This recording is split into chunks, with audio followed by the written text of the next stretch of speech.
Ask me anything. Here it is, the questions for today. The first one is from Tanisha. Okay, so I'm going to work with Tanisha's question first. Her question is, my question regards the topic of how the feelings of unworthiness may impede manifesting. How do you let go of feelings of unworthiness? How do you forgive yourself? And how do you move forward in all areas of abundance? So let me answer that question. First, Tanisha, yes, feelings of unworthiness can impede manifesting because you're attempting to create or attract something or someone that you truly don't feel you deserve, right? That's what feelings of unworthiness are. We don't deserve it. We're not worthy of it. So for example, I'll buy the lotto ticket, but I know I'm not going to win. Well, right there, you just ordered from the universe not winning, regardless of whatever your chance is or was. Okay?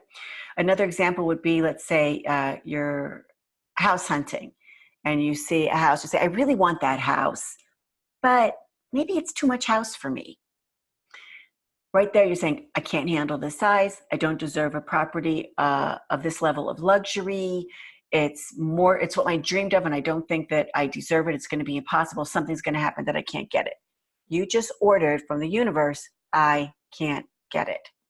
And so what the universe gives you is the inability to have that house, right? And that manifests itself in a bunch of different ways. You know, by the time you go to make an offer, it's already in escrow. There's a problem with the mortgage, et cetera, et cetera, et cetera. So if you realize that you have feelings of unworthiness, you know that that's a thing that you've got going on, that's actually good because you can catch it and you can change it. I'm talking about issues of unworthiness that are outside the scope or the need for professional therapy, of course. So serious issues of unworthiness, like the kind that would prevent you from getting or taking a job, for example, are best dealt with a professional therapist, somebody who can really help you with those issues. If it's not that serious, there are some other things that you can do. And I would suggest that letting go of unworthiness and forgiving yourself, right? Those are two different things, but they can be dependent. So if you're feeling unworthy because you have done something wrong to someone, for example, or maybe you've been convinced that you've done something wrong, or maybe you've just done yourself wrong, right? Then a really great place to start with letting go of that type of feeling of unworthiness is with forgiveness. Many years ago, I'm thinking like 10 years ago, I studied with Marcus Weston in Los Angeles at the Kabbalah Center. He's now the leader of the Kabbalah Center in London. And I remember this technique that he taught us about forgiveness when it's something that happened like way in the past, or maybe it was somebody, who you did wrong to who's no longer on the planet. Or someone you could never get in touch with again, because I remember the question was, what do we do then if you can't call and apologize or ask for forgiveness? And his counsel was interesting, and it's good. It's a good one. You put yourself in that other person's place, the person who you did the wrong to, and you really allow yourself to feel the feelings that they have felt. And you do this really, you do this in a meditative place where you can connect with the spirit of that person. It doesn't matter about, chronological time and space, right? On an energetic level, you can connect. And you allow yourself to feel what they had felt in that moment. Maybe you allow yourself to see the snippets of what had happened to them as a result of the wrong that you had done to them, because it would have affected them as well, right? And in this space, you get to feel it, you get to understand it better, then you get to apologize and you get to ask for forgiveness.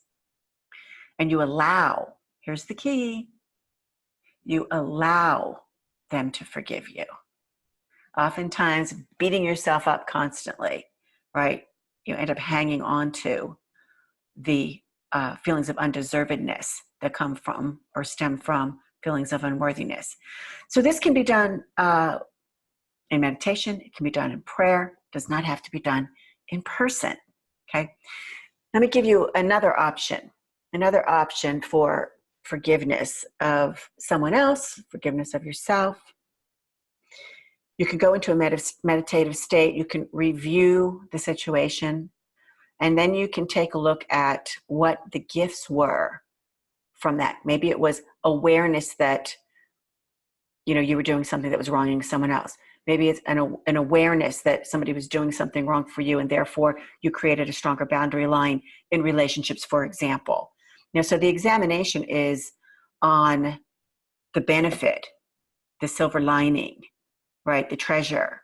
I like to call it the gift.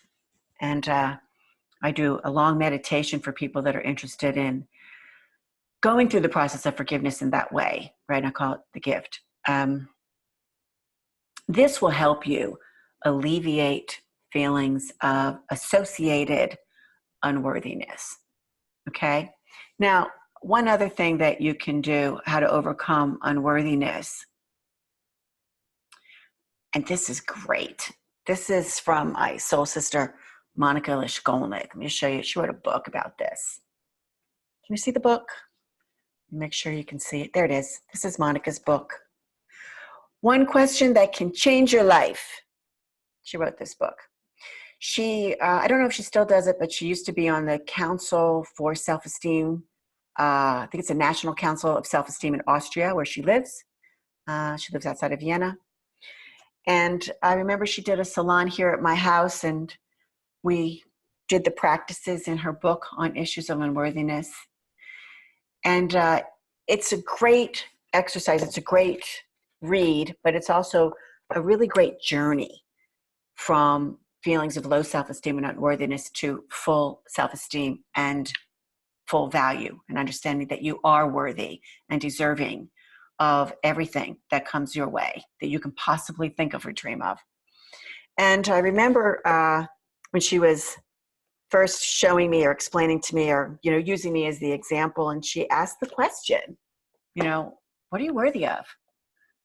And I would have to tell her something that I was worthy of. And then she'd say, what are you worthy of? And it went on and on for almost an hour with me. And so when I had this in the salon, they were major breakthroughs. First, it's easy. I'm worthy of this, I'm worthy of that, I'm worthy of this other thing, And then all of a sudden, you start digging. And that's where I believe is the intersection, where you're faced with that which was easy to say I'm worthy of, and that which is difficult, and that's where the break is, right? So you can buy this book, I think, on Amazon.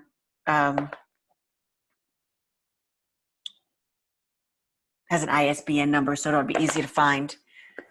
Again, one question that can change your life. No, I don't get I don't get a commission. It's just a great book. I bought it, and I would recommend it to anybody who's dealing with issues of self-esteem or issues of unworthiness. Okay. Thank you, Tanisha, for that question.